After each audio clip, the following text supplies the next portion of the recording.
গ'লে মানে আমাৰ কাজিৰঙাত দেখিছে যে হাই ছেকেণ্ডেৰী মেট্ৰিক চলি আছে, ইমান ডাঙৰ ডাঙৰ পৰীক্ষা, সেই পৰীক্ষাকেইটাত সকলো ল'ৰা ছোৱালীয়ে সকলো অভিভাৱকে বহুত গুৰুত্ব দিয়ে আৰু প্ৰত্যেকজন মানুহে গুৰুত্ব দিয়ে।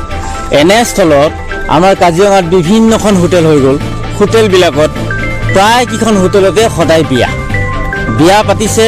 বিয়া পতাৰ পিছত ইমানেই উচ্চ চাউনত মাইক বজাই, বেং পাৰ্টি বজাই ওচৰৰ চুবুৰীয়া প্ৰত্যেকজন ল'ৰা ছোৱালীয়ে পঢ়িব নোৱাৰে, বিনষ্ট হৈছে।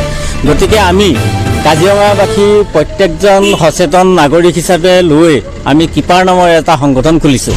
এই সংগঠনটোৱে আমি তেখেতসকলক জনাবলৈ আহোঁ যে আপোনালোকে ইমানখিনি উচ্চ চাউনত আপোনালোকে নবজাব, আৰু যিহেতু এই সময়ত আপোনালোকে কোনো ধৰণৰ এছবি নাপায়, আমি এইটো কথা জানো। তেখেতসকলক আমি কওঁ যে এছবিখন দিয়ক, তেখেতসকলে উলিয়াই দিব নোৱাৰে। আমি কঁহৰা থানা IC-কো আমি কওঁ যে এছবিখন দিয়ক, এছবিখন উলিয়াই দিব নোৱাৰে, এইটো বেলেগৰ অৰ্ডাৰ। কথাটো হ'ল কোনে অৰ্ডাৰটো দিয়ে এনেকৈ।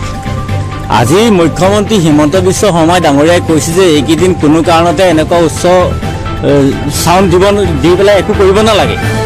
তেনেস্থলত মেট্ৰিক পৰীক্ষা, হাই ছেকেণ্ডেৰী পৰীক্ষা চলি থকা অৱস্থাত কোনে কি সাহসত এইবিলাক কৰি আছে আমি নাজানো।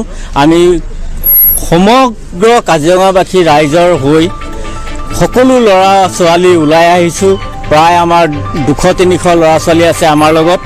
আমি এইখিনি বন্ধ কৰিবৰ কাৰণে আমি কিন্তু কোনো দম্ভ অহংকাৰে আমি বন্ধ কৰিব বিচৰা নাই।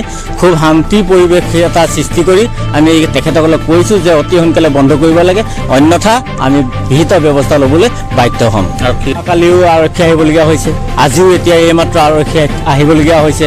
আমি তেখেতসকলক বুজালে মানে আমাক প্ৰথমতে পাত্তা নিদিয়ে, শেষত গৈ পেলাই নিজেই হেও মানেগৈ। কিন্তু এনেকুৱা হ'বগৈ নালাগে। কাজিৰঙাবাসী ৰাইজক আমাৰ নতুন নতুন হোটেলবিলাকে অকণমানো গুৰুত্ব নিদিয়া হ'ল।